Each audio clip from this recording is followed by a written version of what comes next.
Flooding in Iroquois County is always going to be an issue. This latest flood, the 2018 flood, is without doubt a record-breaking flood. As a kid growing up, there was never water in homes. There were never homes damaged or destroyed like we're seeing now. The weather's changing, there's no question about that. We just don't know what it's going to do. Flooding is the most common natural disaster in the United States of America. Since the early 90s, every county in the state of Illinois has received a federal disaster declaration for flooding. Flooding is not unique to Iroquois County. However, we are seeing a unique situation where it's becoming more commonplace that we receive 4 to 9 inches of rain all at once. Back in the 1800s, water was the main transportation source, and you've got the Iroquois and the Sugar Creek confluence right up here on the northwest side of town. That's the original part of town. That's where I grew up. Watseka grew this way, getting away from that, but it wasn't far enough. Heavy rain is causing severe flooding from Louisiana all the way to the Great Lakes. 9 people have died in this storm. Flood watches and warnings are in effect for tens of millions of people this morning. An evacuation shelter is in place after several inches of rain flooded Iroquois County. Watseka, that's what you were seeing, is one of the areas that has seen this happen before. We are in Watseka, Illinois. It's February 2018. And we're taking a little paddle ride down to get a friend. We knew it was coming. We let school out early that day. The sandbags just didn't hold, and we ended up getting about 5 feet of water in the cafeteria at Nettie Davis School. Then we had about 10 inches of water throughout the whole building as well. During the flood, we had a church that people were going to, and people was reaching out to see if they needed blankets and pillows and beds, and the people really went above and beyond. During the flood, I saw a lot of people coming together, showing compassion, helping one another out. Here at Trinity, we were able to provide a home, partnering with the Red Cross, and so we were thankful just to be able to be a part of the safety net for our community. Right at the gate, people want to come and help. One of the things that the health department was involved in was a material distribution event. Literally truckloads of things that were donated. They received so many things: towels, personal care items, household cleaning products, spill cleanup kits, floodwater cleanup kits. Different charitable organizations come in and they will help a resident clean out their home. What an awesome thing that was for our community. Lord, we thank you for allowing us to be your light in the midst of darkness. We thank you for these, our brothers and sisters of faith. Father, continue to guide us and direct us as we go about your work in this community. A lot of the work was cutting out drywall, removing carpet, taking waterlogged furniture out to the curb, a lot of bleach. We tried to stop the mold as much as we could. I've been deployed to Watseka 3 times. The people were hurt real bad on this one. Over the past 10 years, the flooding is obviously becoming worse and worse. People are having to deal with things that they never dreamed that they would have to deal with. When you buy a home, you have expectations that that home is going to be your stable environment. It is devastating to people. It's just been a rough time, and have got a lot of people in a world of hurt and a lot of need.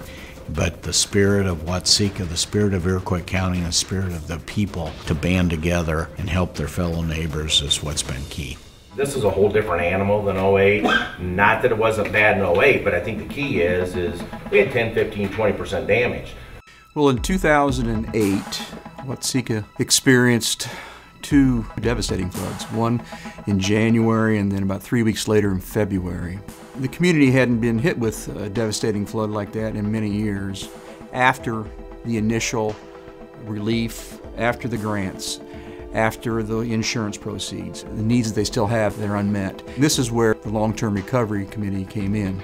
There are manuals out there for VOAD, for long-term recovery communities, and how to get it started. And it was a group of volunteers from our community that was very interested in the well-being of our residents in our community. I got involved with the committee in 2015 when I was mayor of Watseka, and we had 2 floods back-to-back within about 6 months. The committee is made up of the actual community itself, people in the community, the people that want to be involved, people that want to help.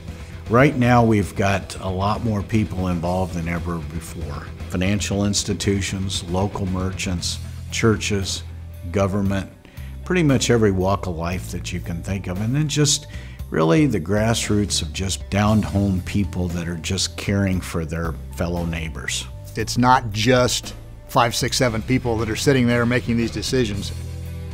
We've got a great team of people who really love their community. We want to make sure that we can listen. We want to make sure that we can demonstrate love. We want people to know that they're part of a community, that they're not alone in the tragedy that they've been through. Hello. Hi, I'm Ryan, and this is my daughter Hannah, and we're with the Emotional and Spiritual Care Team. Part of providing emotional and spiritual care is making sure their basic needs are met. And so we want to help point them in the right direction to say, we care about your emotional well-being, we care about your spiritual well-being, but also factored into that is making sure that their physical needs are being met. Hey, good morning. Hey, we are ready to send a couple of guys your way if you're ready. Okay, we should have somebody there in a few. We concentrate on the most vulnerable in our community, and those are the elderly, the disabled, the single-parent households, and veterans. Those are the 4 areas that we concentrate on. I am part of the volunteer committee, helping anyone in need that needs help moving things around, doing anything like that, getting some furniture out of their house, things that are in the basement that they just can't do, or anything that they just need help with. Proud to be part of this community. It's great to see people come out to support each other. That's a good thing about living in a small community like Watseka in Iroquois County. We have disasters that happen and we come together and work on them together. You got power. All right. We've had a lot of efforts from businesses, from organizations, from some foundations, from some trusts that have donated funds towards these efforts as well. Here's some more. We're here tonight at the Watseka Elks. We've been cooking a lot. We got spaghetti, we got garlic bread, green beans, good dessert, trying to raise as much as we can to give back to the community. It goes to anyone for unmet needs. That's what the long-term recovery is there for, to take care of things that didn't get taken care of any other way. This 2018 flood has been pretty severe. We've had more structural damage to homes. It's going to take bigger dollars to hopefully get their life back together. A lot of those needs are financial in nature. Not all of them. Some of them are emotional and spiritual care. Some of them are just, we need volunteers to help you move things. But a lot of the needs, it comes down to money. Our committee is designed that we have subcommittees that evaluate the applications on a case-by-case basis. They are working through those to get the ones at the top of the pile, if you will, that need immediate assistance right now, so that we can maximize our efforts to help everyone. We can do applications for relatively tangible things that they might need help with. So help with a rent or a down payment, help to replace some kind of item that was lost in the flood, like a stove or a refrigerator. Water heaters, furnaces, air conditioners that are damaged due to the flood, in some cases basements where there may be refrigerators, freezers, things of that nature. Is there any way that we can be supportive to you, or any way we can be praying for you? We're providing ongoing relationship so that as we go to a home, we're saying, how can we be there for you not only now but in the future? Back after the 2008 flood, we thought our job was done. That would be it. We wouldn't have to reactivate again, but we did. Most of the people here now believe that it is going to happen again, because it probably will. We have to be honest and fair to know that this is not going to be our last flood.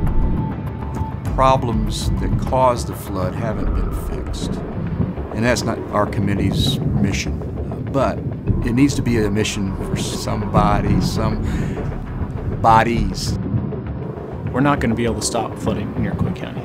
Before colonization, most of Illinois was swampland. My vision is that it doesn't impede normal day lives.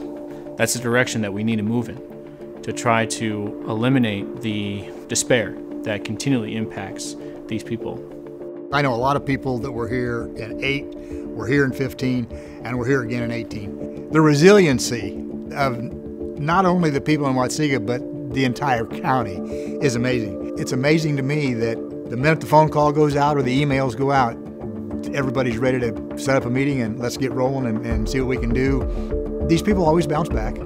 And that's what this committee is here to do, is to help these people bounce back, help these people get back on their feet. When I'm long gone, that committee's still going to be here in the time of natural disasters. That's what it's all about. We're going to be here to help you if you need it.